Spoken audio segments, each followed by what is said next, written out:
Bonjour, donc nous sommes heureux de vous accueillir aujourd'hui à cette journée consacrée à la prise en charge des maladies rares du foie. Alors en Basse-Normandie à l'origine, parce qu'elle devait avoir lieu le 13 mars 2020, mais pour les raisons que vous connaissez, nous avons dû la reporter à plusieurs reprises et puis finalement se résoudre à la faire en digital aujourd'hui. Ce qui présente quand même des avantages parce qu'on peut partager la qualité de ces topos avec d'autres personnes, ce qui est vraiment un grand plaisir. Donc, nous allons vous inviter à poser des questions. Vous pouvez le faire par chat, mais aussi à l'oral en cliquant sur la petite main jaune là, du Zoom qui va nous permettre d'avoir une visibilité sur votre volonté de poser une question et on vous passera la parole, ce qui sera beaucoup plus convivial, bien entendu. Merci bien sûr à Fil-Foie de nous soutenir dans cette journée. Merci aussi à AEI qui nous accompagne et à nos sponsors industriels qui ont eu la gentillesse de nous soutenir pour la réalisation de cette journée. Je vais passer la parole à Claire Dupont, qui est notre pédiatre à Caen et qui va animer la première partie de la matinée. Bonjour à tous, donc j'ai le grand plaisir d'introduire notre premier orateur de la journée qui est pédiatre et hépatologue, le professeur Emmanuel Gonzalez qui malheureusement ne peut pas être des nôtres aujourd'hui pour raisons personnelles. Il est chef de service du service d'hépatologie pédiatrique et transplantation pédiatrique hépatique à l'hôpital Kremlin-Bicêtre et aussi responsable du centre de référence atrésie des voies biliaires. Et il va nous faire un topo sur l'atrésie des voies biliaires. Vous pouvez poser vos questions tout de même dans le chat. Bon visionnage. Donc, bonjour à tous. Je voudrais commencer par remercier Isabelle Olivier pour l'invitation pour cette journée et la féliciter pour la persévérance dont elle a fait preuve pour maintenir cet événement dans des conditions un petit peu composites, hybrides et semi-virtuelles dans ce contexte de difficulté de la crise sanitaire que nous traversons. Je suis désolé de ne pas pouvoir être avec vous ce matin, mais j'aurais bien préféré être avec vous puisque je dois subir une opération chirurgicale ce jour. Et donc, j'aurais bien préféré le côté interactif et partager ce moment avec vous. Donc, le sujet qui m'a été attribué est l'atrésie des voies biliaires et on va brosser un petit peu le panorama de l'histoire naturelle et de la prise en charge de l'atrésie des voies biliaires de l'enfance à l'âge adulte. Donc, l'atrésie des voies biliaires est une maladie rare, estimée à une naissance sur 20 000 en termes de fréquence. Je vous rappelle qu'une maladie est dite rare si sa fréquence est inférieure à 1 sur 2000 et ultra rare quand la fréquence est inférieure à 1 sur 50 000. C'est une oblitération acquise des voies biliaires de cause inconnue et elle occupe beaucoup les hépatologues pédiatres puisque vous voyez, elle est responsable d'environ la moitié des cholestases néonatales à sel décoloré. Elle rend compte à elle seule d'environ la moitié des indications de transplantation hépatique pédiatrique et la moitié des enfants atteints d'atrésie des voies biliaires sont transplantés avant l'âge de 5 ans. Malgré l'importance de cette maladie pour la communauté des pathologies pédiatriques, il n'y a pas de traitement médical spécifique qui dispose d'une AMM et l'essentiel de la prise en charge va reposer sur des opérations chirurgicales qui constituent les grands progrès de ces 50 dernières années, l'opération de Casaille et plus récemment la transplantation hépatique. Donc l'atrésie des voies biliaires, je vous le disais, est une destruction fibro-inflammatoire des voies biliaires qui va se passer en période néonatale et sa cause est inconnue. Et la tendance actuelle est plutôt de considérer l'atrésie des voies biliaires comme un phénotype hépatique, phénotype qui va pouvoir relever de mécanismes potentiellement différents. Ces différentes formes d'atrésie des voies biliaires existent d'emblée, comme vous le voyez, par le fait qu'il existe des formes isolées, qui sont la grande majorité des formes d'atrésie des voies biliaires, et puis des formes malformatives, qui représentent environ 15% de ces formes, la plus fréquente étant l'atrésie des voies biliaires associée au syndrome de polysplénie, dont les éléments sont rappelés en bas de la diapositive. En dehors de ces associations avec le syndrome de polysplénie, il existe des associations avec des malformations cardiaques, des malformations digestives, telles que des malformations anorectales ou le syndrome de Vater, et enfin des malformations génito-urinaires. En dehors des formes isolées des formes malnormatives, il existe aussi des formes kystiques qui sont de meilleurs pronostics, comme on va le voir juste après. Et puis, certains considèrent que les formes associées à une infection à CMV sont des formes spécifiques qui pourraient avoir un pronostic plus mauvais, mais la reconnaissance de cette forme ne fait pas l'objet d'un consensus. Donc, je vous le disais, il y a aussi une hétérogénéité en termes de lésions anatomiques dans l'atrésie des voies biliaires, avec différentes classifications. Vous avez ici la classification française qui distingue 4 types d'atrésie des voies biliaires. Les 2 types 1 et type 2, donc les 2 types à gauche, sont des formes favorables,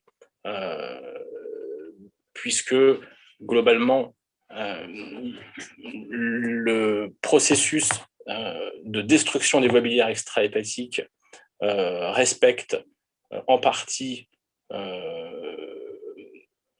les voies biliaires les plus proximales dans le type 1.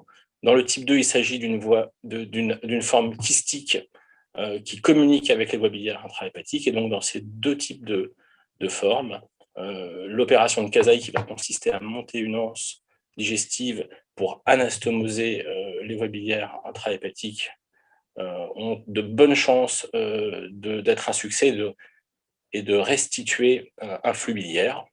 Malheureusement, ces 2 formes sont extrêmement rares, en particulier en Europe et en France. Et donc, le plus souvent, il s'agit d'une atrésie des voies biliaires de forme complète, de type 4, qui représente quasiment 80% des cas en France. Le type 3, qui conserve un axe vésicule biliaire cystique, voie biliaire principale perméable, constituant le type 2. Donc le type 3 et peut faire l'objet d'une prise en charge chirurgicale un petit peu différente, puisqu'on peut dans ce cas-là faire ce qu'on appelle une hépatoportocholécystostomie, en allant anastomoser non pas l'anse digestive, mais la vésicule au niveau du huile hépatique. Alors, je vous le disais, la physiopathologie de la maladie n'est pas connue, et donc, globalement, on considère que la maladie est multifactorielle. Il existe des processus lésionnels qui peuvent être d'origine virale, toxinique ou vasculaire, qui, en période périnatale, vont léser les voies biliaires chez des patients prédisposés génétiquement, avec éventuellement des susceptibilités aussi développementales. Donc, autrement dit, un processus lésionnel sur des voies biliaires potentiellement plus fragiles pour des raisons génétiques ou épigénétiques ou non identifiées en tout cas. Et donc, ce processus conduit à une inflammation extrêmement précoce des voies biliaires, qui conduit à un processus destructeur précoce également, qui, du fait de l'obstruction réalisée par cette destruction des voies biliaires, conduit, on va le voir, à une fibrose hépatique également extrêmement précoce. Et tout l'enjeu étant d'essayer de restituer le flux biliaire grâce à l'opération de Kasai avant que les lésions de fibrose les plus sévères se soient constituées.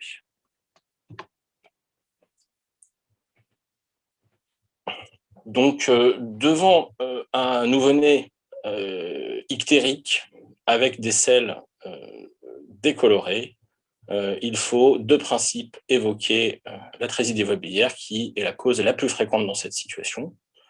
Le processus de démarche diagnostique est bien codifié et doit pouvoir conduire extrêmement rapidement, idéalement en quelques jours, au transfert de l'enfant, si nécessaire, vers un centre de référence maladie rare, qui va pouvoir finaliser les explorations diagnostiques et surtout organiser dans les meilleurs délais la prise en charge essentiellement chirurgicale, au cours de laquelle sera confirmé le diagnostic et réalisé l'opération de Kasai.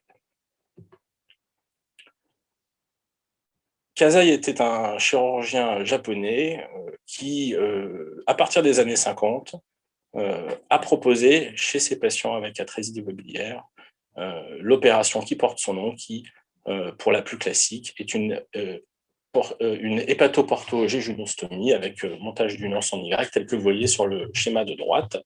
Le rationnel pour cette prise en charge repose sur l'hypothèse que les voies biliaires intrahépatiques pourraient être moins lésées que les voies biliaires extrahépatiques, qui de toute façon sont détruites et oblitérées. Et donc, le fait de monter une anse peut permettre de restituer, au moins partiellement, un drainage biliaire. Donc, le chirurgien qui va recevoir l'enfant suspect d'atrésie biliaire va tout d'abord procéder à une exploration chirurgicale des voies biliaires, étudier la vésicule. Si celle-ci a un volume suffisant, le liquide vésiculaire va être ponctionné pour vérifier qu'il ne contient pas de bile. Une cholangiographie va être effectuée en péropératoire pour montrer l'absence de communication entre les voies biliaires intrahépatiques et le tube digestif, ce qui va confirmer la forte suspicion d'atrésie des voies biliaires. Et puis, le chirurgien va réaliser une opération de Kasai. Il existe différentes variantes qui sont un petit peu au-delà du cours d'aujourd'hui et de mon topo d'aujourd'hui. Dans le même temps, une biopsie hépatique est réalisée. Et le point important à comprendre et à connaître, c'est que le diagnostic formel d'atrésie des voies biliaires va être porté par l'analyse anatomopathologique du reliquat biliaire qui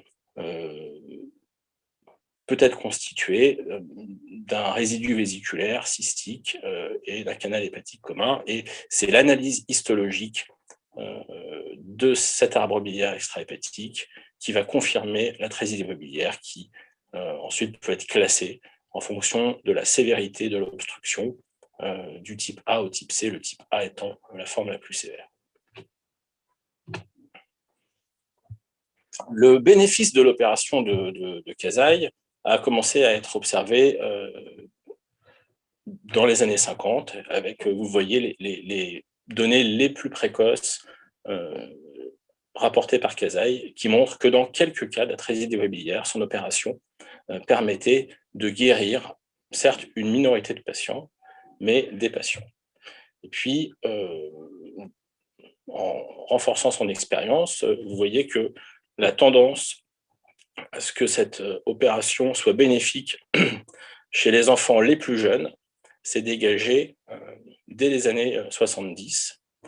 Et ces données ont été ensuite confirmées par toutes les études réalisées. Vous avez ici une étude française qui porte sur la cohorte française des enfants atteints d'atrésie des voies biliaires dans le cadre de l'Observatoire français de l'atrésie des voies biliaires, qui montre avec une bonne granularité la décroissance de la survie avec foie natif au fur et à mesure que l'âge à l'opération de Kasai augmente, avec, vous le voyez, à l'âge de 5 ans, une survie avec foie natif supérieure à 50%, presque à 60%, quand l'opération est réalisée dans les 30 premiers jours de vie, alors qu'elle est environ de 30%, donc 2 fois moins, quand le Kasai est effectué au-delà du 76e jour de vie.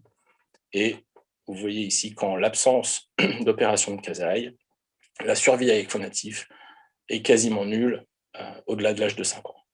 Ces données françaises, comme je vous le disais, ont été confirmées les observations initiales de Kasai et étaient en ligne avec toutes les autres études sur le même sujet, en particulier les études nord-américaines rapportées sur cette diapo. Alors, on a bien compris l'enjeu d'une opération de Kasai précoce pour restituer un flux biliaire le plus tôt possible, en particulier avant que les lésions de fibrose significative soient constituées.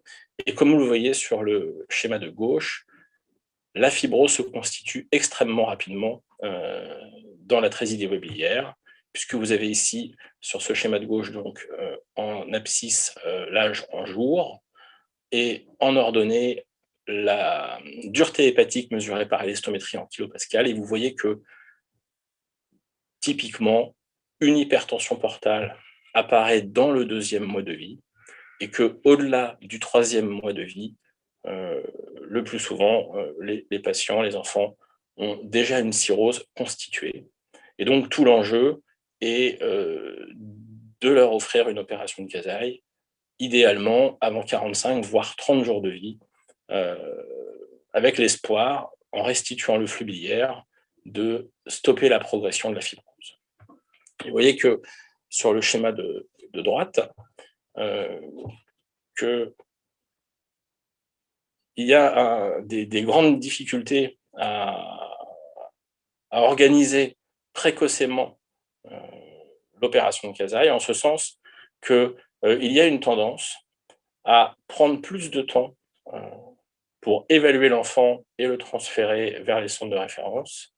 Ce n'est pas une étude française, mais je pense que ces données montrent une tendance générale qui doit exister en France aussi. Et donc, plus l'enfant est jeune, plus on a l'impression qu'on peut prendre son temps avant de l'envoyer pour une opération de Kasai, et donc on prend son temps pour l'évaluer.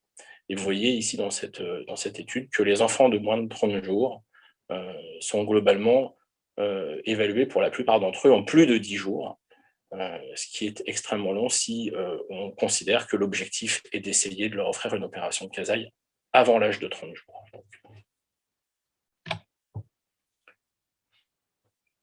Donc l'opération de Kasai vise à restituer un flux biliaire qui va s'observer dans un premier temps par une recoloration des selles dans les premiers jours ou semaines post-opératoires, et puis ce flux biliaire restauré va permettre à la bilirubine de diminuer, et il est bien admis que le niveau de bilirubine auquel l'enfant va descendre au décours de l'opération de Kasai est un élément majeur prédisant la survie avec phonatif. Et vous voyez sur ces deux études que la survie avec phonatif est donc directement corrélée au niveau de bilirubine résiduelle post-opération de Kasai, et à un temps aussi précoce que 3 mois après l'opération, on a déjà une très bonne prédiction de la survie avec phonatif. Donc maintenant, je vais vous montrer un petit peu les résultats de l'expérience française, publiée récemment et qui reprennent les données de l'Observatoire sur la période 1986-2015, donc une grosse cohorte de plus de 1300 patients. Et vous voyez qu'à l'âge de 5 ans, globalement, comme je vous le disais en introduction, 50% des patients sont transplantés, que la survie avec phonatif à l'âge de 15 ans est d'environ 30%, et que sur les 15 années qui vont suivre, un quart de ces patients qui auront atteint l'âge de 15 ans avec leur phonatif seront transplantés entre l'âge de 15 ans et 30 ans pour arriver à une survie avec phonatif un petit peu au-dessus de 20% à l'âge de 30 ans.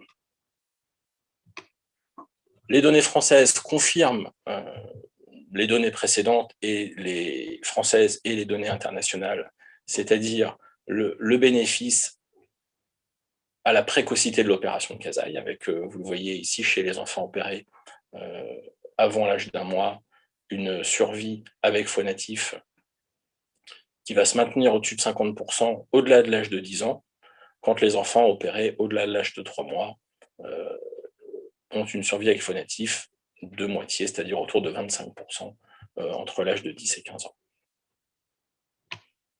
Donc, quels sont les facteurs pronostiques du succès de l'opération de Kasai en dehors de l'âge à l'opération qu'on vient de voir? Il y a le type anatomique, et je vous ai déjà parlé des formes 1 et 2 qui sont des formes favorables sur le plan anatomique et qui peuvent faire l'objet d'une chirurgie spécifique. Et donc, effectivement, on retrouve un bon succès de l'opération de Kasai défini par une bilirubine inférieure à 20 dans ces deux types de formes. Malheureusement, comme vous le voyez, ce sont des formes qui sont extrêmement minoritaires. Le deuxième facteur pronostic identifié en plus donc, de l'âge à l'opération de Kasai, c'est l'association au syndrome de polysplénie qui constitue un facteur de mauvais pronostic.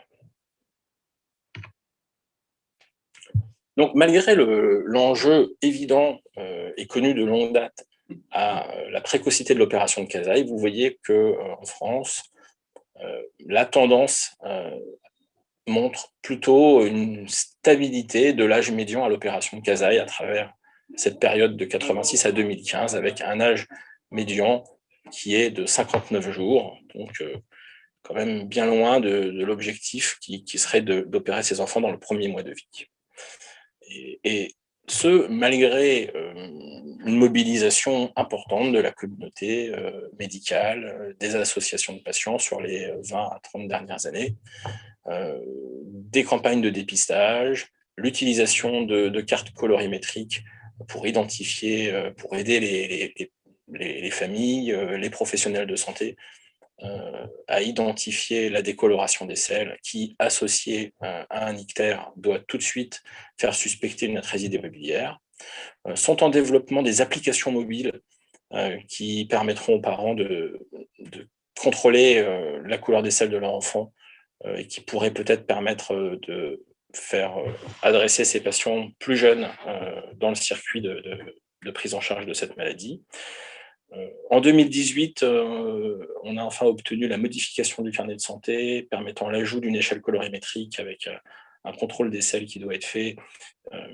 Il est encore trop tôt pour évaluer le bénéfice de cette stratégie.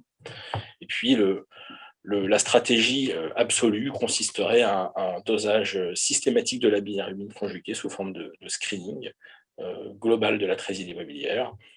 Et il a été montré par une étude américaine que un dosage systématique de la bilirubine conjuguée dans les 3 premiers jours de vie et contrôlé au cours de la 2e semaine offrait une sensibilité de 100% dans le dépistage de l'atrésie immobilière, mais bien sûr, tout ça avec un coût économique et des difficultés logistiques importantes. Alors, en dehors de ces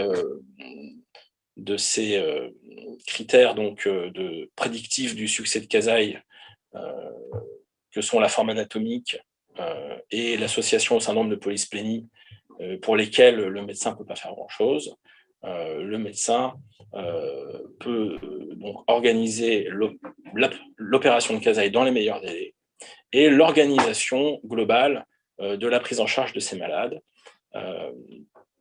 avec une stratégie de centralisation qui a été mise en place au cours de ces 20 dernières années, permet aussi d'augmenter l'expérience des centres, dont l'étude française, comme d'autres études, montre qu'elle joue un rôle dans le succès de la prise en charge de ces patients. Et vous avez ici le nombre d'enfants qui vont avoir une bilirubine inférieure à 20 micromoles par litre après l'opération de Casaille en fonction de l'expérience des centres, expérience basée sur le nombre d'opérations de Casaille faites par an. Et on voit bien que tout au long de ces 30 dernières années, il existe une tendance logique à ce que le centre le plus expérimenté ait des résultats un petit peu meilleurs que les centres moins expérimentés, ce qui confirme le bien fondé d'une stratégie globalement centralisatrice. Ces données sont confirmées par l'étude de la survie avec faux natifs à 5 ans en fonction de l'expérience des centres qui montrent des résultats comparables.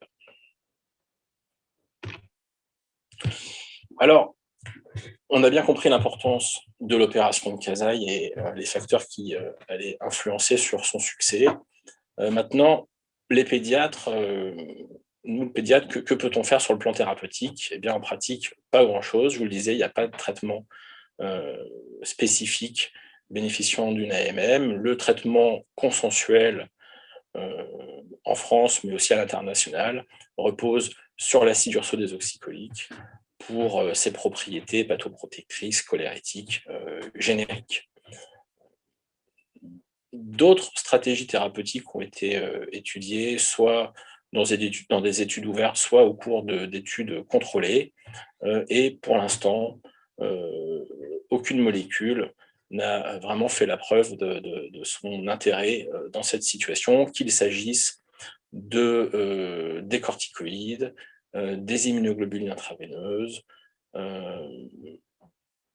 des essais en cours avec l'acide obéticolique, dont on attend les résultats. L'acide non-urso-désoxycholique qui pourrait peut-être apporter un petit bénéfice supplémentaire, mais qui n'est pas encore disponible en France et avec des études très précoces seulement en pédiatrie. La seule molécule qui, pour l'instant, est disponible en France dans le cadre d'essais cliniques, les seules molécules disponibles, ce sont des inhibiteurs d'ASBT qui sont actuellement en cours d'évaluation en post-Casaille précoce.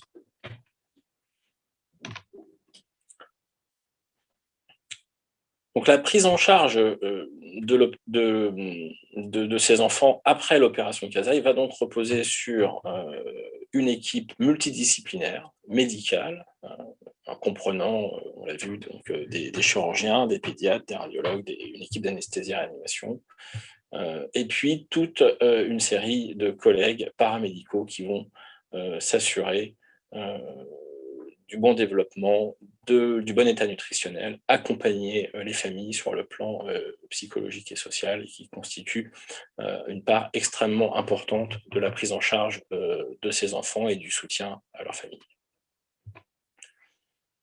Les grandes lignes de la prise en charge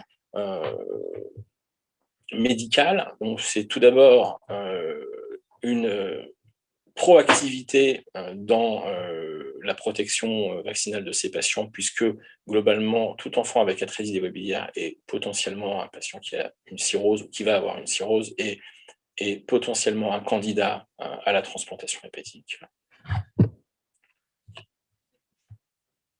Les pédiatres, bien sûr, surveillent la croissance et le développement psychomoteur de ces enfants, avec un enjeu important de maintenir un bon état nutritionnel qui contribue souvent à améliorer un petit peu la situation hépatique, en particulier. Quelques points de bilirubine peuvent être gagnés quand on renutrit ces enfants, et surtout l'état nutritionnel joue un rôle majeur dans le pronostic de la transplantation hépatique, avec une morbimortalité plus importante, évidemment, chez les patients dénutris. C'est pourquoi une assistance nutritionnelle est souvent nécessaire, pouvant aller d'un simple enrichissement de l'alimentation orale à un soutien par nutrition entérale chez les patients en échec de Casaille, et pour les patients les plus sévères, un soutien parentéral est parfois nécessaire, notamment en préparation à la transplantation hépatique.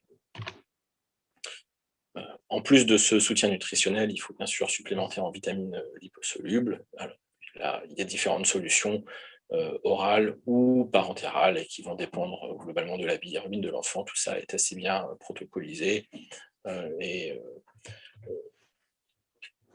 la seule évolution récente est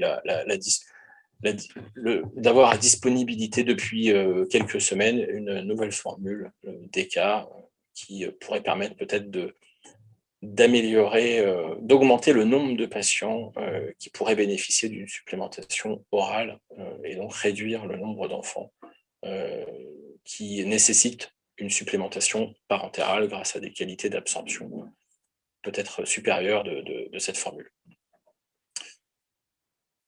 Du fait de la cholestase chronique, on observe souvent un prurite chez ces patients qu'il faut dépister et qu'il faut traiter. Mais le plus souvent, le prurite n'est pas réfractaire dans cette maladie, et un traitement par rifaline suffit à le contrôler assez facilement. Les patients bénéficiant donc d'une opération de Casaille et d'une hépato-porto-entérostomie sont à risque de cholangite ascendante, et vous voyez que le risque est majeur les premiers mois de l'opération post-Casaille, avec ici, à 1 an, quasiment 80% des patients qui vont avoir fait un épisode infectieux assimilé à une cholangite. Mais vous voyez que la documentation microbiologique de ces épisodes infectieux n'est confirmée que dans un quart de ces événements. Mais ces cholangites documentées sont associés à un moins bon pronostic. Autrement dit, les enfants qui font donc des cholangites bactériennes documentées ont une survie avec foie natif plus faible. Il s'agit ici d'une tendance dans cette étude, mais probablement que si les effectifs avaient été plus importants, la tendance aurait été significative. Ces cholangites sont le plus souvent dus à des bactéries gram-négatifs et quasiment aussi fréquemment à des entérocoques. Et donc, chez ces enfants porteurs d'hépatoporto-entérostomie, en particulier dans les premiers mois post-Casaille, tout épisode infectieux doit faire suspecter une cholangite et conduire à la mise sous antibiotiques précocement, par exemple la tazocilline qui couvre bien ces deux types de germes. Il y a bien sûr chez les enfants qui vont développer des cavités biliaires un risque de récidive de ces cholangites, avec parfois des cholangites chroniques qui peuvent faire discuter une antibioprophylaxie au long cours, avec bien sûr le risque de sélection de bactéries plus résistantes. Et dans ces situations, on peut même être amené à proposer une transplantation hépatique à ces enfants du fait de la cholangite chronique, et ce malgré un Casaille fonctionnel. Donc on l'a vu, l'atrésie des voies biliaires progresse rapidement et est une maladie extrêmement pourvoyeuse d'hypertension portale. Et donc, il faut prendre en charge spécifiquement cette hypertension portale en prévenant le risque d'hémorragie digestive. Ces 20 dernières années, on a clairement montré qu'un traitement endoscopique préventif des lésions à haut risque de saignement était bénéfique pour ces enfants. En dehors de la prévention des hémorragies digestives, ces enfants vont facilement avoir un hypersplénisme qui peut être important, qui peut se compliquer d'infarctus splénique et qui peut conduire à des prises en charge très spécifiques telles qu'une embolisation de la rate ou une dérivation portosystémique ou bien sûr plus classiquement la transplantation hépatique. L'encéphalopathie hépatique chronique est aussi observée chez ces patients, en particulier chez ceux qui vont développer des chaînes portosystémiques naturelles et éventuellement majorées par un fond d'insuffisance hépatocellulaire. La difficulté est d'identifier cette encéphalopathie hépatique chronique qui se manifeste chez l'enfant de manière pas toujours évidente, par des troubles du comportement, des difficultés d'attention avec un impact sur la vie familiale et sur les acquisitions scolaires qui peut être important. Et donc on va s'appuyer sur un faisceau d'arguments cliniques, ammoniémie, imagerie et électroencéphalographie. Et on peut être amené à proposer une transplantation hépatique du fait d'une encéphalopathie hépatique chronique chez ces patients. Les autres complications de l'hypertension portale et l'insuffisance hépatique, telles que l'acide, sont complètement classiques et s'expriment comme chez l'adulte et se traitent globalement comme chez l'adulte, avec bien sûr le risque d'infection spontanée du liquide d'acide, le risque d'acide réfractaire qui peut conduire à une indication de transplantation hépatique rapide et rarement chez l'enfant le syndrome hépatorénal. Et bien sûr, il faut garder un haut niveau de suspicion d'infection du liquide d'acide quand il existe une association acide plus fièvre. Mais ça, c'est, je dirais, des bases de l'hépatologie. Moins fréquente et moins fréquente chez l'adulte et moins connue, ce sont les complications cardiopulmonaires de l'hypertension portale qui sont quand même assez fréquentes chez ces patients, en particulier le syndrome hépatopulmonaire et encore plus en particulier chez les enfants qui présentent une atrésie des voies biliaires syndromique avec association avec le syndrome de polysplénie. Donc d'une manière générale, on dépiste ce syndrome hépatopulmonaire par l'interrogatoire avec recherche de dyspnée et la mesure de la saturation couché puis debout pour dépister une orthodésoxie. Et idéalement, il faudrait faire ce test tous les 6 mois, en particulier chez les patients qui ont une hypertension portale importante, complété par une échographie cardiaque qui permet en même temps de dépister l'hypertension portopulmonaire. En cas de suspicion de syndrome hépatopulmonaire, la scintigraphie pulmonaire permet de la confirmer. Dans ces deux complications, il y a bien sûr indication de transplantation hépatique et ce sont des situations qui permettent de l'obtention de points d'expert. L'hépatocarcinome est rarement observé dans cette maladie, comparé par exemple à la PFIC2 ou déficit en TJP2, mais il faut garder quand même la rigueur du dépistage que vous connaissez.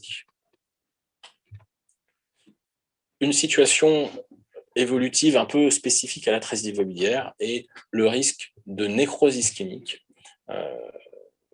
qui, en général, survient dans un contexte d'hypovolémie, qu'il s'agisse d'une gastro-entérite intercurrente avec déshydratation, qu'il s'agisse d'un choc hémorragique dans le cadre d'une hémorragie digestive liée à l'hypertension portale ou qu'il s'agisse d'un choc septique sur cholangite ou autre infection. Dans ces situations, la nécrose ischémique va se manifester essentiellement par de la fièvre et un syndrome inflammatoire, même en dehors d'une cause infectieuse, de troubles digestifs avec douleur abdominale et puis surtout d'un pic de cytolyse associé, potentiellement associé à une chute des fonctions de synthèse qui fait toute la gravité de cette situation qui, si elle conduit à la précipitation vers l'insuffisance hépatique terminale, doit mener à une transplantation dans les meilleurs délais et la nécrose ischémique constitue une dérogation pour la mise en priorité nationale. Donc, comme on l'a vu, la transplantation hépatique joue un rôle majeur dans la prise en charge de ces patients. Elle doit donc être préparée et anticipée. Les indications, on vient de les voir au fur et à mesure des complications. Les différents types de modalités de cette transplantation, il y a bien sûr la mise sur liste élective, les points experts dont j'ai parlé et qui peuvent être obtenus dans des situations de cholangite à répétition, de complications cardiopulmonaires, d'encéphalopathie hépatique et puis rarement de carcinome hépatocellulaire. La priorité nationale dans les situations les plus graves et dans la nécrose ischémique. La transplantation peut être effectuée soit à partir de donneurs cadavériques, mais également à partir de donneurs vivants, une tendance qui a tendance à augmenter du fait, bien sûr, de la raréfaction des greffons et des difficultés à obtenir des greffons pour ces enfants de petits poids. Si on regarde la survie globale de ces patients en intégrant donc la transplantation hépatique, on constate que toute la prise en charge que je viens de détailler conduit quand même à un bon pronostic, puisque à 15-20 ans, ce sont plus de 81% des patients qui sont en vie, transplantés ou non.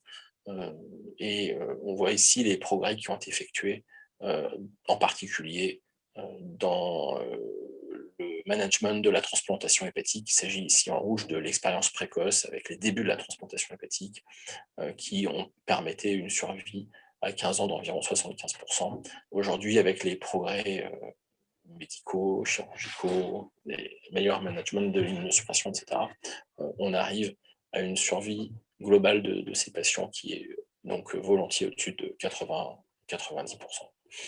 Les enjeux à l'âge adulte pour ces transplantés, bien sûr, c'est tout ce qui va conduire à la perte tardive du greffon, avec des réflexions autour du rejet chronique, de sa composante éventuellement humorale. Et puis, bien sûr, l'insuffisance rénale qui va s'accumuler, en particulier liée à l'immunosuppression et aux inhibiteurs aux anticalcineurines, avec environ un tiers des patients qui, à 20 ans post-transplantation, vont avoir une maladie rénale chronique de stade 2 ou plus. L'autre enjeu, c'est les modalités de la retransplantation à l'âge adulte pour ceux qui vont perdre le greffon. Pour ce qui est des spécificités pédiatriques chez ces enfants qui sont donc transplantés, pour beaucoup d'entre eux avant l'âge de 3 ans, ce sont les complications biliaires et vasculaires, le syndrome lymphoprolifératif lié au statut volontiers EBV négatif de ces patients qui vont donc rencontrer l'EBV après la transplantation et des allergies induites en particulier par le traitement par tacrolimus qui peuvent conduire à des accidents graves, rares mais graves. Donc, en dehors de la transplantation hépatique pédiatrique, qu'en est-il des enfants qui vont atteindre l'adolescence avec leur foie natif et de la transplantation à l'âge adulte? Je voulais partager avec vous ces résultats récents du King's College qui se sont intéressés à étudier les paramètres qui, à l'âge de 16 ans, étaient prédictifs du risque de transplantation, donc au-delà de l'âge de 16 ans, chez les patients avec atrésie immobilière. Vous voyez que, comme nos résultats en France, globalement, ils observent que un quart, voire un peu plus même dans leur série, puisque c'est quasiment 40% des patients qui vont être transplantés dans les 16 ans qui suivent l'âge de 16 ans. Et les facteurs qu'ils ont pu identifier qui étaient prédictifs du risque de transplantation à l'âge adulte, donc, sont le niveau de bilirubine, l'existence d'épisodes de cholangite, vous voyez ici le groupe avec cholangite, ici le groupe sans cholangite, l'existence d'une hypertension portale, ici le groupe sans hypertension portale, ici le groupe avec hypertension portale. La créatinine est également associée au risque de transplantation, mais pas dans sa façon classique, puisque ce n'est pas une créatinine élevée qui est à risque de transplantation, mais au contraire, chez ces patients, une créatinine faible et probablement en rapport avec un état nutritionnel moins bon. Donc, autrement dit, une faible créatinine rendant compte d'un état nutritionnel moins bon est prédictive d'un risque de transplantation hépatique à l'âge adulte. Et l'anatrémie n'avait pas d'impact dans cette étude. Si bien qu'ils discutent l'intérêt des différents scores qui peuvent permettre de classer les patients pour la mise sur liste de transplantation à l'âge adulte. Et le score de MELD offre d'assez bons résultats. Mais vous voyez que le cut-off pour prédire la transplantation hépatique après l'âge de 16 ans avec une bonne sensibilité n'est que de 8,5 chez ces patients. Autrement dit, les scores habituels sous-estiment en fait la gravité de ces malades, et il y a une réflexion autour d'un score adapté à cette population de patients. Et vous voyez aussi qu'à l'âge de 16 ans, une bilirubine totale supérieure à 21 micromoles par litre, c'est-à-dire presque à peine au-dessus de la normale, constitue un risque de transplantation hépatique et prédit ce risque avec une bonne sensibilité et une spécificité correcte. Il y a donc une réflexion autour de ce score, de ces différents scores, et il y a une proposition d'étudier le score proposé par la Mayo Clinic dans la cholangite sclérosante primitive, qui pourrait être plus adaptée à cette population de patients, puisqu'elle tiendrait compte en particulier de l'hypertension portale et qu'elle ne tiendrait pas compte de l'anatrémie. Donc, pour conclure, l'atrésie immobilière est une maladie donc, grave qui relève d'une prise en charge multidisciplinaire au sein d'un réseau de centres experts pédiatriques et adultes, et donc c'est ce qu'on essaye de faire dans le cadre du centre de référence maladies rares. Pour les pédiatres, il y a un enjeu majeur à comprendre la physiopathologie de cette maladie pour essayer de développer des traitements spécifiques précoces, pour peut-être disposer d'éléments diagnostiques le plus précoce possible, voire discuter un diagnostic anténatal. C'est une maladie pour la vie, que l'enfant soit transplanté pendant l'enfance ou à l'âge adulte, et donc l'enjeu de la transition est évident et fait l'objet d'efforts dans la prise en charge de ces patients depuis de nombreuses années. À l'âge adulte, les enjeux pour les patients transplantés, c'est le contrôle de la perte tardive du greffon, la prise en charge et la prévention de l'atteinte rénale, bien sûr l'organisation des retransplantations qui sont bien sûr associées à un moins bon pronostic, et l'impact éventuel des comorbidités qui peuvent se développer à l'âge adulte sur l'histoire naturelle de ces patients. S'ajoutent donc à l'âge adulte des comorbidités qui n'existent pas dans l'enfance, dont l'impact sur le très long terme reste à évaluer. Pour progresser dans la prise en charge de ces malades, il est important donc de disposer de registres tels que l'Observatoire l'a mis en place il y a plus de 30 ans. Et comme l'ERN est en train de le mettre en place en ce moment. Pour progresser, des essais cliniques sont nécessaires pour faire la démonstration de supériorité de prise en charge. Et actuellement, il existe donc un essai clinique qui évalue les inhibiteurs de l'ASBT dans cette maladie. Sur le très long terme, les progrès attendus ne viendront pas de la thérapie génique, puisque cette maladie n'est pas génétique, mais la bioingénierie tissulaire et en particulier biliaire pourrait être une source d'espoir et d'alternatives thérapeutiques pour ces patients. Voilà. Je vous remercie de votre attention. Je vous souhaite une excellente journée. Je ne peux pas donc répondre à vos questions puisque malheureusement je ne peux pas être avec vous, mais j'aurai plaisir à discuter avec celles et ceux qui auront des questions dans les prochaines semaines. Excellente journée à tous. Merci de votre attention. Merci Emmanuel pour ce topo extrêmement clair et tout à fait complet. C'est vrai que c'est toujours préoccupant de voir que l'âge médian à la chirurgie de Kasai n'a pas diminué sur les 15 dernières années, malgré une connaissance meilleure de la maladie. Et donc, je pense que c'était important de faire passer ce message que tout enfant, tout nouveau-né avec des selles décolorées doit être suspect d'atrésie des voies biliaires jusqu'à preuve du contraire. Donc, merci pour ce topo. Je vais maintenant passer la parole à Sophie Hilaire, qui est hépatologue à l'hôpital Foch et membre du Centre de ressources et de compétences mucoviscidose de l'hôpital Foch et qui va nous parler de l'atteinte hépatique de la mucoviscidose. Sophie, c'est à vous. Je remercie Isabelle de m'avoir invitée à vous parler de la mucoviscidose hépatique chez le patient adulte. Donc, la mucoviscidose est une maladie qui est connue de façon très ancienne. C'est une maladie génétique, autosomique récessive. Le gène a été codé en 1989 et il code pour une protéine qui est la protéine CFTR qui est exprimée sur de nombreuses cellules épithéliales, ce qui explique la diversité des tableaux cliniques. Cette protéine code pour un canal chlore. Donc, plus de 1500 mutations ont été décrites. La principale mutation est la mutation delta F508 qui entraîne une anomalie de la protéine qui n'est pas maturée au niveau de l'appareil de Golgi. Elle représente 70% des patients atteints de mucoviscidose. Depuis 5-6 ans, ont été développées des molécules qui permettent d'être efficaces sur ces anomalies entraînées par les mutations du gène et donc de rendre la protéine à nouveau efficace.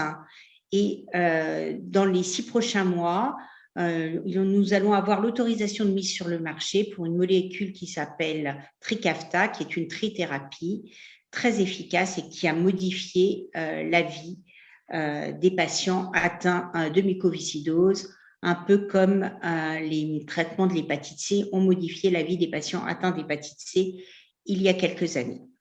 En ce qui concerne les organes atteints par la mucoviscidose, bien entendu, le poumon est le plus fréquemment atteint, mais du fait des anomalies de la protéine au niveau des cellules épithéliales, on a aussi des atteintes au niveau des sinus, bien entendu le foie et les voies biliaires dont je vais vous parler, des atteintes intestinales avec à la naissance un ileus méconial et aussi fréquemment à l'âge adulte un syndrome d'obstruction intestinale distale qui entraîne chez ces patients des syndromes occlusifs ou subocclusifs fréquents. L'atteinte pancréatique est elle aussi très fréquente, avec rarement des épisodes de pancréatite, mais très fréquemment une insuffisance pancréatique, exocrine ou endocrine. Enfin, les organes reproducteurs sont atteints, avec chez les hommes une stérilité quasi constante liée à une nasoospermie et à l'absence de canal déférent. Et puis, chez les femmes, une aménorrhée et une glaire cervicale épaisse qui gêne la fertilité. Donc, la mucoviscidose dans les années 90 était une maladie qui touchait essentiellement les enfants. Comme vous pouvez le voir sur ce schéma qui sort du registre français de la mucoviscidose de 2017. En 2017, la majorité des patients atteints de mucoviscidose étaient des patients adultes et dans 12% des cas, ils avaient plus de 40 ans. Donc, c'est une nouvelle maladie chez l'adulte.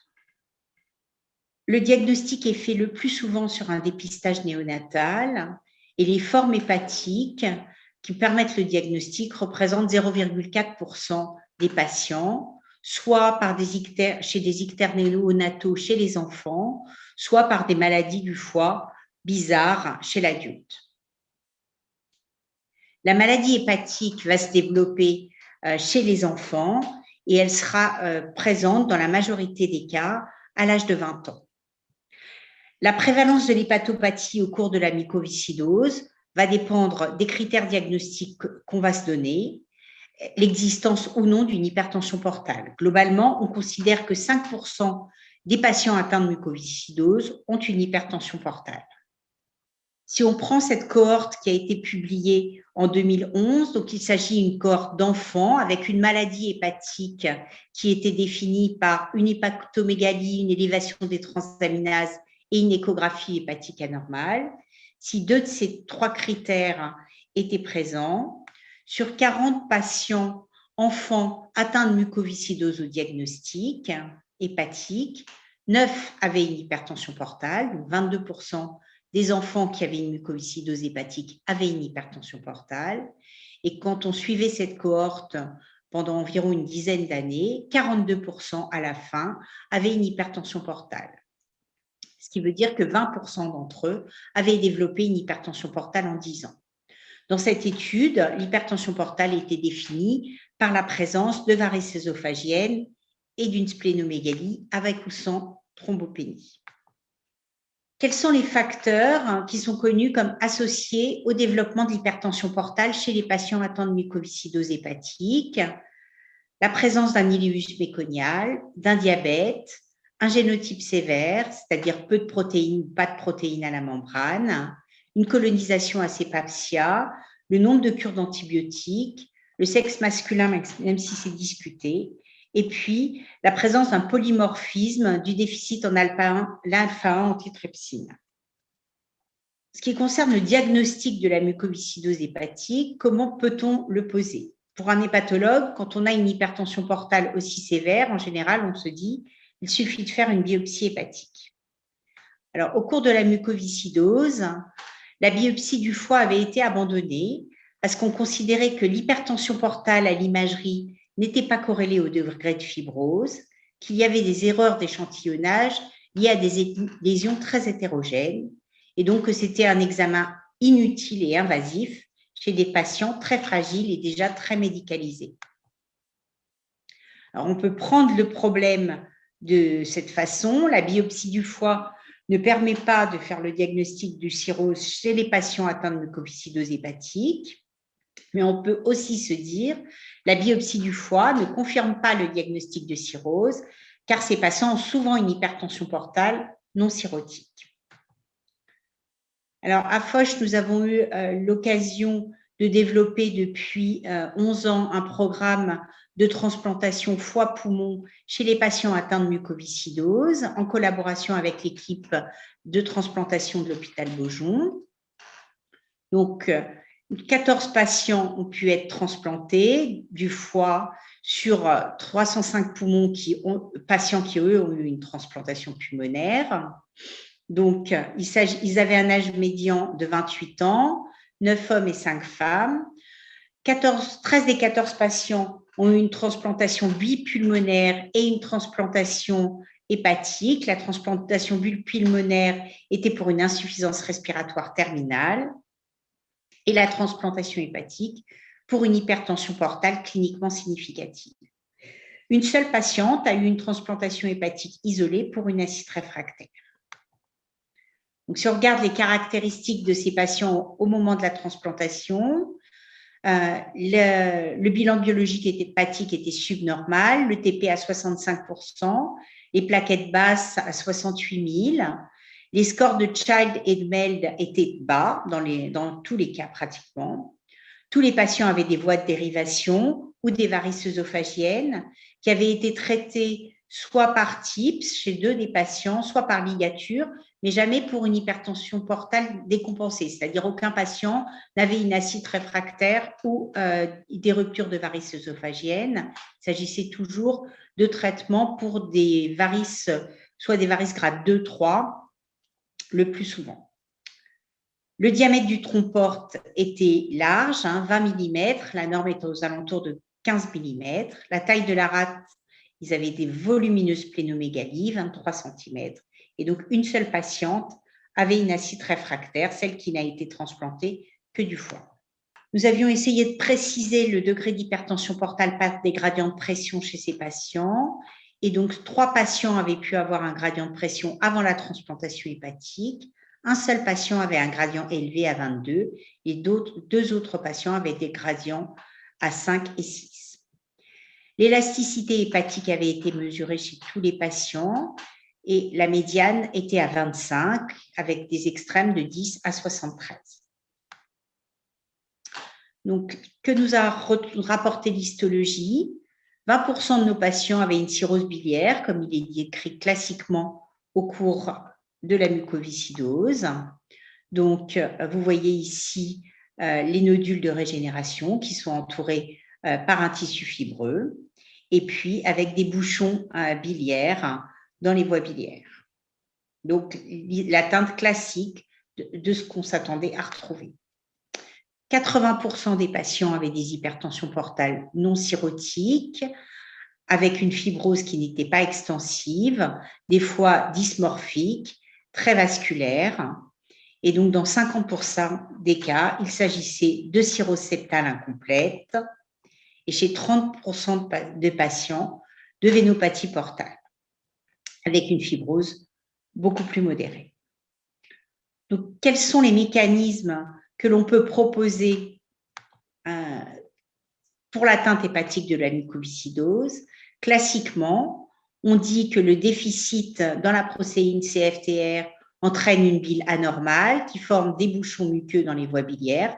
C'est ce qu'on voit chez tous les patients, même histologiquement chez les patients qui n'ont pas de maladie hépatique, quand il y a eu des biopsies réalisées ou des autopsies. Cette maladie biliaire va entraîner, est un peu surprenante parce qu'en fait, elle n'entraîne chez les patients ni prurite ni ictère, ce qui sont les caractéristiques les plus fréquentes.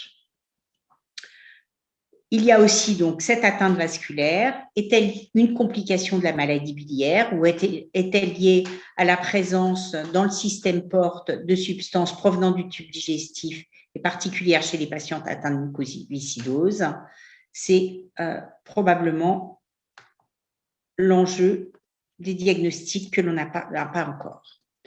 Donc, la présentation clinique de l'hypertension portale chez les patients atteints de mucoviscidose, c'est une hypertension portale, comme vous pouvez le voir chez ces images, radiologiquement impressionnante, avec 2 volumineuses plénomégalies, des voies de dérivation très volumineuses, des troncs-portes dilatés.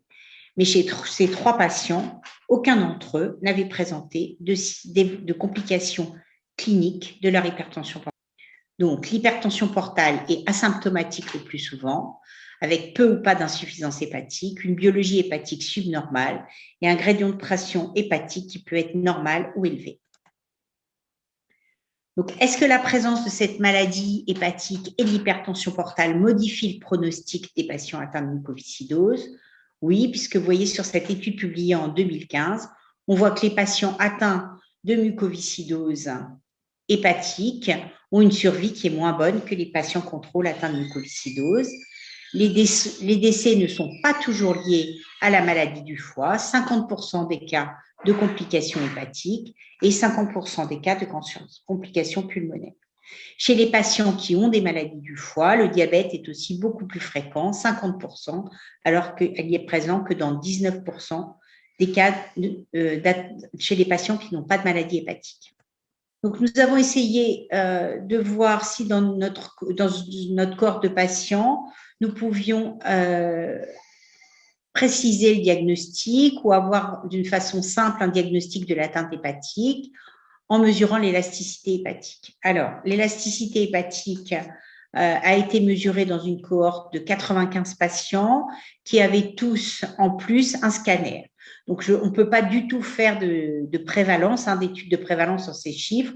Il s'agit juste que de patients qui ne sont pas obligatoirement consécutifs, adultes, avec une mucoviscidose, qui sont venus à l'hôpital Foch et qui ont eu une mesure d'élasticité et un scanner hépatique, avec bien entendu une surreprésentation des malades atteints de maladies hépatiques. Donc, 28 patients avaient une élasticité inférieure à 5,8, qui est la médiane globalement chez les patients atteints de mucoviscidose, et on voyait que 10% d'entre eux avaient une hypertension portale radiologique. 67 avaient une élasticité qui était supérieure à 5,8. Donc, 50 patients avaient une élasticité comprise entre 5,8 et 15. Et chez 50 patients, un tiers à la moitié avaient des signes radiologiques d'hypertension portale. Et puis ensuite, chez les patients qui avaient une élasticité supérieure à 15, tous les patients avaient une hypertension portale.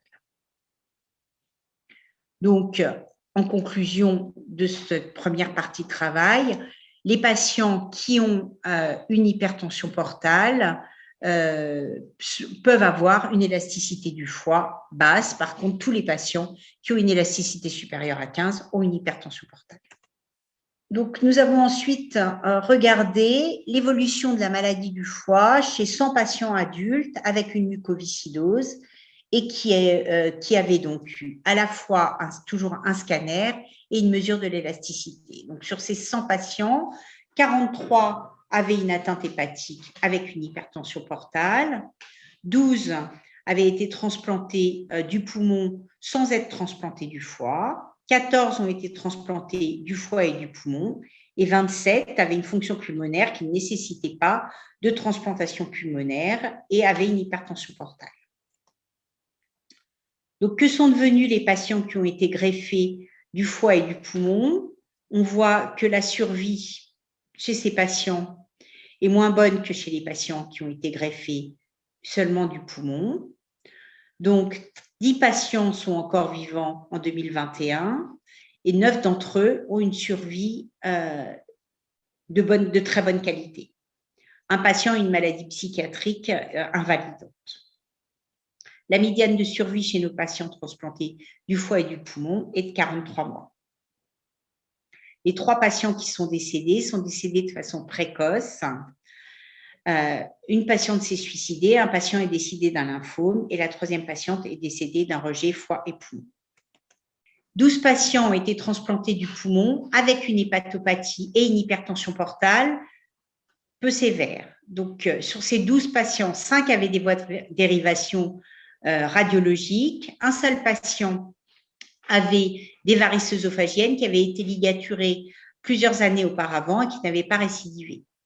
L'élasticité médiane chez ces patients était de 13,6 kPa, le diamètre du tronc porte à 16 mm et ils avaient une splénomégalie dont la médiane était à 14 cm. 3 de ces patients avaient eu des gradients de pression et vous voyez que dans les 3 cas, les gradients de pression n'étaient pas très élevés, 2, 2 et 5. L'âge médian des patients à la greffe pulmonaire était de 34 ans. Donc, la survie médiane de ces patients transplantés uniquement du poumon avec une hypertension portale était de 6 ans. Quelles complications ont-ils développé? Ils ont développé des complications de l'hypertension portale uniquement lors d'un épisode d'insuffisance rénale.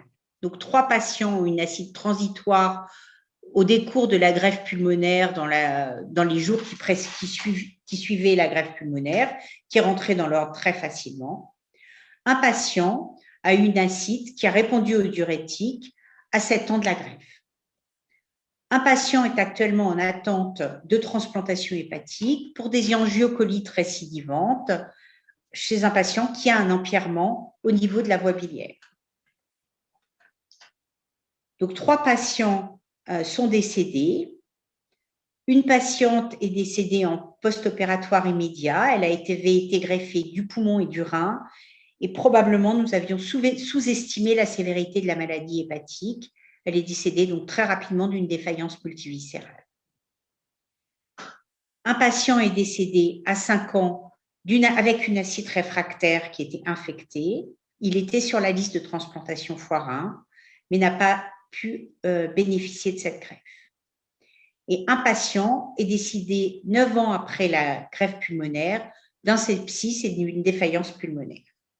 Aucun des patients n'a développé de rupture de varices œsophagiennes, de carcinome hépatocellulaire ou de thrombose portale. Qu'en est-il des 27 patients qui, pour l'instant, ne sont pas transplantés pulmonaires? Donc, une patiente a été transplantée du foie pour une acide réfractaire, pour laquelle nous n'avons jamais trouvé de facteur déclenchant. Un patient a une aggravation de son hépatopathie très rapidement, sur une année. Alors qu'il avait eu une fibroscopie quelques années auparavant, sont apparues des varices œsophagiennes grade 3, pour lesquelles il reçoit des bêta-bloquants et qui n'ont jamais saigné. On avait mesuré le gradient de pression chez ce patient, il était à 23. Histologiquement, il avait une cirrhose biliaire et il a une acide qui répond très bien aux diurétiques. Donc, un patient qui a une évolution de la maladie, un peu comme celle qu'on observe chez les enfants. 3 patients ont une hypertension portale cliniquement significative, mais qui, pour l'instant, sont en attente de bilan, enfin, soit en bilan pré-transplantation. Et une patiente avait eu une anastomose portocave dans l'enfance, et elle va bien, n'a pas besoin de suivi particulier. Donc, l'hypertension portale représente chez les patients qui ont une mucoviscidose hépatique la complication la plus fréquente, mais finalement, elle est relativement rarement symptomatique. Alors, une des explications est probablement que la rétention hydrosodée n'est pas le fort des patients atteints de mucoviscidose. En effet, vous savez que leur maladie entraîne une perte de sel au niveau cutané permanent et qu'on est obligé de les recharger en sodium très fréquemment. Donc, pour qu'ils aient une rétention hydrosodée, il faut certainement qu'il y ait des situations à risque importante. Et donc, il faut, comme chez tous les patients atteints d'hypertension portale, être très vigilant lors de la prescription de médicaments néphrotoxiques, en cas d'insuffisance rénale, en cas d'augmentation de l'hypovolémie et puis en cas d'aggravation de l'hypertension portale. Alors, des situations qui sont à très haut risque et auxquelles il faut être particulièrement vigilant, c'est le bilan au moment de la transplantation pulmonaire, être capable vraiment d'apprécier le risque de décompensation de la maladie hépatique, au moment de chirurgie biliaire ou de chirurgie œsophagienne, et puis un problème ou une situation à risque très fréquente, plutôt la grossesse chez nos patientes atteintes de mucoviscidose. Donc, quels sont les traitements à notre disposition pour l'hépatopathie de la mucoviscidose? Donc, 22% des patients sont sous acide urso-désoxycholique. Aucune étude contrôlée n'a montré un bénéfice de ce traitement. L'avantage, c'est qu'il n'a pas beaucoup d'effets secondaires, comme vous le savez. Je ne suis pas persuadée de l'intérêt de l'acide urso-désoxycholique au cours de la mucoviscidose hépatique. Par contre, il faut certainement être très vigilant et prescrire ce traitement chez les patients qui ont des calculs, voire des empierrements de la voie biliaire. Et puis, une autre situation, quand on utilise les thérapies ciblées, donc les différents médicaments dont je vous ai parlé au début de ce topo, il est fréquent de voir apparaître des problèmes d'angiocolite, de migration lithiasique et de pancréatite, probablement liés au fait que la bile devient beaucoup plus fluide, et donc certainement qu'au moment de la prescription de ces thérapies, il n'est pas inutile de se poser la question de l'intérêt de l'acide urso-désoxycholique et qu'une étude sera certainement la bienvenue. En ce qui concerne le traitement de l'hypertension portale, il faut traiter l'hypertension portale comme chez les autres patients, c'est-à-dire les patients qui ont des varices œsophagiennes qui n'ont jamais saigné. Quand la fonction pulmonaire le permet, il faut leur prescrire des bêta-bloquants. Si nécessaire, il faut faire des ligatures de varices. Je serai prudente sur la prescription d'un TIPS dans l'acide réfractaire. Il s'agit de patients jeunes qui vont, quand ils vont avoir besoin d'une transplantation pulmonaire ou qui peuvent bénéficier, quand ils n'ont pas besoin d'une transplantation pulmonaire, d'une transplantation hépatique, ce qui sera probablement plus simple que le TIPS pour suivre les patients par la suite. Donc, la transplantation hépatique qui a les mêmes indications que pour les autres patients, sauf en cas d'indication d'une transplantation pulmonaire.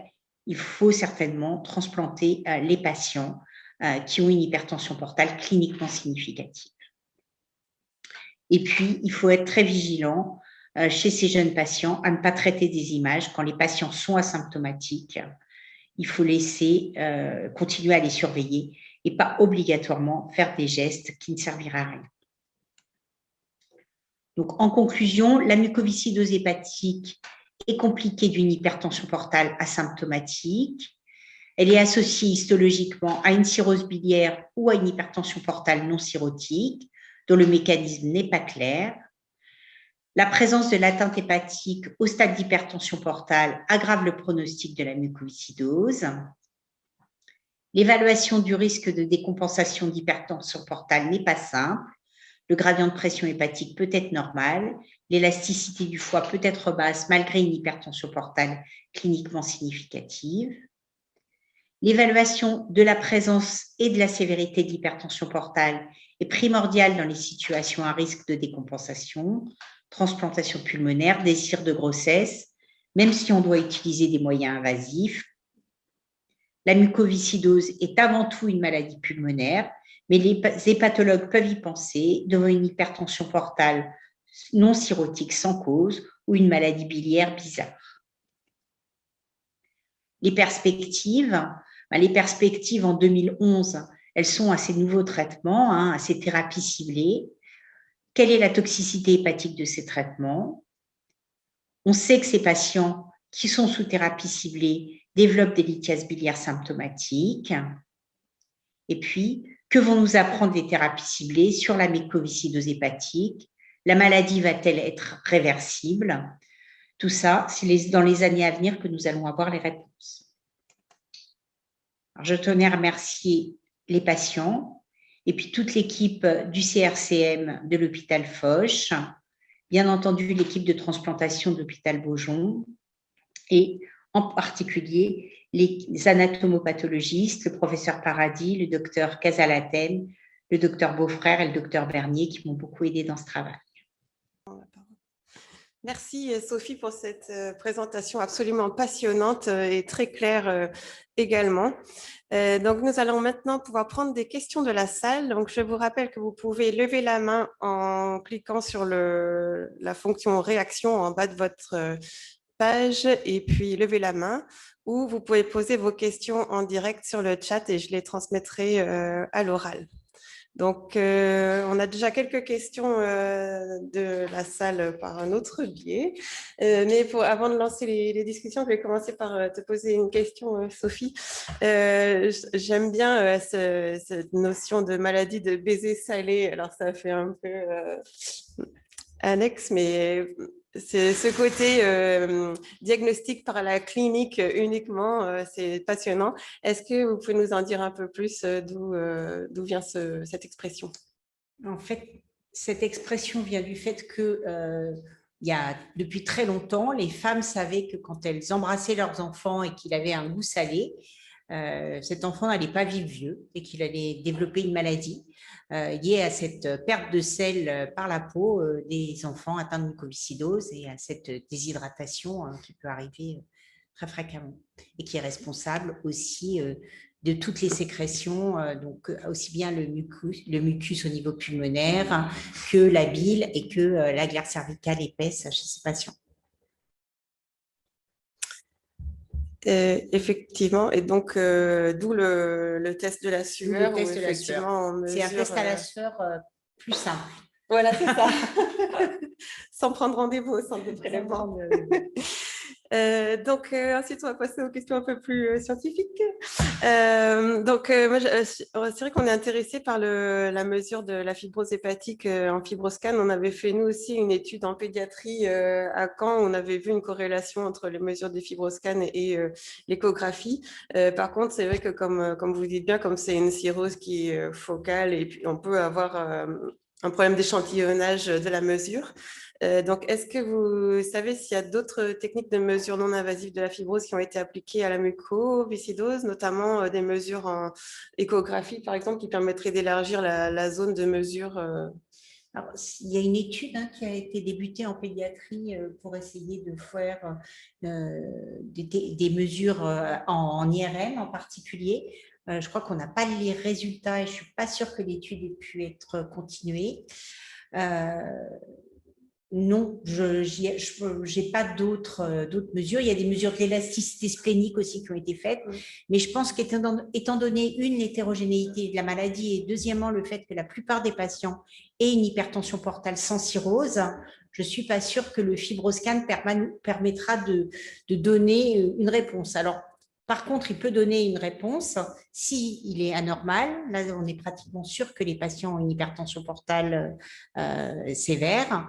Et puis, mais par contre, on ne peut pas dire qu'un patient qui a une élasticité normale n'a pas d'hypertension portale et donc il faut avoir une imagerie. Et je dirais une imagerie en scanner ou en IRM qui permet de suivre l'évolution plus qu'en échographie. Ça ne veut pas dire qu'il faut faire un scanner ou une IRM tous les ans chez ces patients, mais il faut avoir un examen de référence, je pense.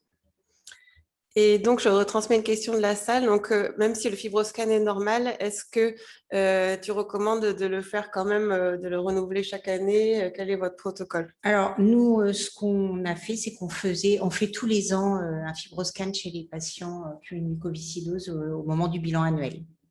D'accord.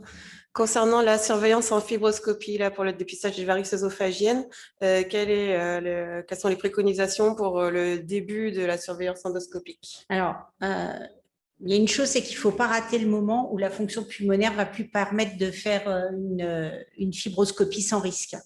Donc, il ne faut pas retarder le fait de faire la fibroscopie parce qu'on a été vraiment embêté chez certains patients où on s'est posé la question juste avant la greffe et pour le coup, faire la fibroscopie sous anesthésie générale leur faisait prendre un risque. Donc oui, il faut faire une fibroscopie, je dirais, comme chez les patients qui ont une hypertension portale habituellement. On fait tous les 2 ans environ une fibroscopie. Et on fait, dès qu'on suspecte l'hypertension portale, on fait une fibroscopie. On ne peut pas se limiter aux chiffres de plaquettes et aux chiffres d'élasticité comme dans les cirrhoses. D'accord, merci pour cette réponse très claire. Alors ensuite, on va passer aux questions sur l'acide urso-désoxycholique. Alors c'est vrai que nous, en pédiatrie, on a tendance à en mettre à tout nourrisson mucoviscidose qui a une minime ou même une augmentation des transaminases. Donc, effectivement, là, j'ai bien entendu qu'il n'y avait pas de bénéfice prouvé sur les méta-analyses. Est-ce qu'on devrait remettre en question nos pratiques? Quels sont les objectifs imposés pour ce traitement par acide urso? Alors, plusieurs questions, par exemple, sur est-ce qu'on prend les doses standards en fonction du poids? Est-ce qu'il faut s'ajuster aux tests hépatiques, s'ajuster au fibroscan? Alors, dans les travaux qui ont été faits au cours de la mucoviscidose, il y a des doses impressionnantes d'acide urso-désoxycholique qui ont été prescrites jusqu'à 30 mg kilo. Comme je vous l'ai dit, il n'y a pas vraiment de bénéfice, en dehors du fait que ça améliore de temps en temps les phosphatases alcalines et les gamma-GT, mais sans autre bénéfice démontré. Il n'y a pas d'études, à ma connaissance, qui font un suivi du fibroscan et qui montrent une amélioration du fibroscan. Mais comme avec toutes les limites que je vous ai données des résultats du fibroscan chez les patients atteints de muco, je pense que c'est vraiment difficile ce sera vraiment difficile d'utiliser le fibroscan pour montrer un bénéfice. Et puis, la dernière, sur les tests hépatiques, sur les tests hépatiques, je crois que on est à peu près tous d'accord que quand on met de l'acide urso à quelqu'un qui a des anomalies des tests hépatiques, ça améliore très souvent, quelle que soit la cause. Merci. Question concernant l'antibioprophylaxie. Donc, lors des gestes endoscopiques et notamment, est-ce qu'il y a une spécificité de la prise en charge des ligatures et des examens endoscopiques en général? Non, on fait pareil que pour les autres patients. Il n'y a pas d'antibiothérapie prophylactique spécifique. D'accord. Question concernant le dépistage du CHC.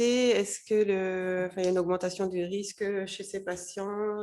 Alors, en 22 ans de mucoviscidose, personnellement, je n'ai pas vu de patient atteint de carcinome hépatocellulaire. Le seul patient que j'ai vu avec un cholangiocarcinome était un vieux monsieur chez qui on a découvert la mucoviscidose parce qu'il avait un cholangiocarcinome, ce qui est quand même pas très logique, mais en fait, oui, il avait une mucoviscidose génétique, claire. On surveille, oui, on surveille par l'échographie au moins une fois par an les patients qui ont une hypertension portale.